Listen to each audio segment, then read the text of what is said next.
بسم اللہ والحمد للہ والصلاة والسلام علی رسول اللہ قال اللہ تبارک و تعالی فی کلامہ المجید لما تقولون ما لا تفعلون آمنت باللہ صدق اللہ العظیم۔ حمد و صلاۃ کے بعد واجب الاحترام معزز و محتشم حاضرین و سامعین، غیر مقلدین کی طرف سے ہمارے علاقے میں جنازے کے ساتھ ذکر کو اس بنا پر ناجائز کہا گیا اور اسے روکنے کی کوششیں جاری ہیں کہ یہ ذکر نبی دو عالم صلی اللہ تعالی علیہ وسلم کے مبارک دور میں نہیں ہوا کرتا تھا۔ ہم سابقہ کلپ کے اندر اس پر اپنی معروضات اور دلائل پیش کر چکے ہیں کہ اگر کوئی کام نبی دو عالم صلی اللہ تعالی علیہ وسلم کے مبارک زمانے میں اس حیت کے ساتھ اور ان کنڈیشن کے ساتھ نہ بھی ہوا ہو تو دیکھا جائے گا کہ آیا کہ یہ کام کسی اصول شرع کے موافق ہے یا مخالف ہے۔ اگر یہ کام اصول شرع میں سے کسی اصل کے موافق ہے تو اس کا کرنا شرعاً جائز ہوگا، اگرچہ وہ نبی دو عالم صلی اللہ تعالی علیہ وسلم کے دور میں نہ ہوا ہو، اور اگر وہ کسی شریعت کے اصل اور اصول کے خلاف ہے تو وہ کام شرعاً ناجائز ہوگا۔ یہ ہمارا موقف ہے، جبکہ غیر مقلدین یہ کہتے ہیں کہ اگر کوئی کام نبی دو عالم صلی اللہ تعالی علیہ وسلم کے زمانہ اقدس میں ان کنڈیشن کے ساتھ جو موجودہ دور میں ہو رہا ہے اگر نہ ہوا ہو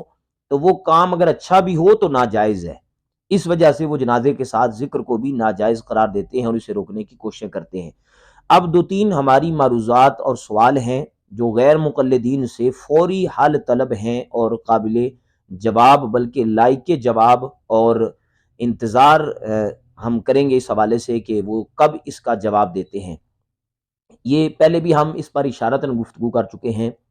کہ ہمارے ہاں غیر مقلدین کی جو مساجد ہیں، ایک دو ہی صحیح لیکن مسجدیں تو ان کی اس علاقے میں موجود ہیں، ہم پوچھنا یہ چاہتے ہیں کہ ان کی مسجد میں بنے ہوئے جو محراب ہیں یہ سنت سے ثابت ہیں یا کہ نبی دو عالم صلی اللہ تعالی علیہ وسلم کے زمانہ اقدس کے بعد کی پیداوار ہیں؟ اگر تو ان کی مسجدوں کے محراب سنت سے ثابت ہیں تو گالی کی بجائے ہمیں علمی جواب دیا جائے کہ محراب مسجد میں آقا علیہ الصلوۃ والسلام کے دور میں اگر موجود تھے تو اس کا آپ ہمیں ثبوت دے دیں، اور اگر موجود نہیں تھے تو پوچھنا یہ ہے کہ اگر جنازے کے ساتھ ذکر صرف اس وجہ سے آپ نہیں کرتے یا اس سے روکتے ہیں کہ یہ نبی علیہ الصلوۃ والسلام کے زمانے میں نہیں ہوتا تھا، تو یہی بات آپ مسجدوں کے محراب کے بارے میں کیوں نہیں کہتے؟ وہاں آپ کو بدعت اور کل بدعت ضلالۃ والی حدیث کیوں نظر نہیں آتی؟ تو غیر مقلدین کی مساجد میں محراب موجود ہیں۔ اب دو رستے ہیں، یا تو غیر مقلدین اس محراب کا سنت سے ثبوت دیں یا اپنی مسجدوں سے محراب کو ختم کر کے سنت کا اجرا کریں اور اس بدعت کے خلاف عملی طور پہ جہاد کریں۔ دوسری چیز، غیر مقلدین کے مختلف شہروں کے اندر اہل حدیث کانفرنس اس نام سے بڑی بڑی کانفرنس سالانہ ماہانہ وہ منعقد ہوتی ہیں۔ سوال یہ ہے کہ اس نام سے تقریب کا انعقاد کرنا سنت ہے یا بدعت ہے؟ اگر تو سنت ہے تو نبی دو عالم صلی اللہ تعالی علیہ وسلم کے مبارک زمانے سے یا کم از کم خلفائے راشدین کے زمانے سے، یا اس سے بھی نیچے آ جائیں خیر القرون کے کسی قرن سے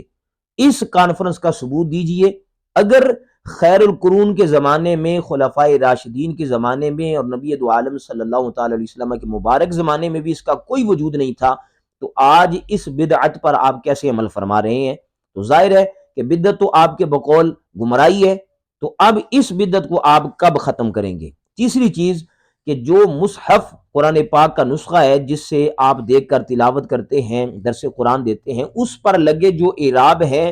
یہ سنت سے ثابت ہیں یا کہ بعد کی پیداوار ہیں؟ اگر تو یہ اعراب زمانہ رسالت مآب صلی اللہ تعالی علیہ وسلم میں تھے تو اس کا ثبوت دیجئے، اور جب کہ ایسا نہیں ہے تو پھر نبی دو عالم صلی اللہ تعالی علیہ وسلم کے زمانہ اقدس کے بعد ہونے والی ایک چیز پر آپ کیسے عمل کر رہے ہیں؟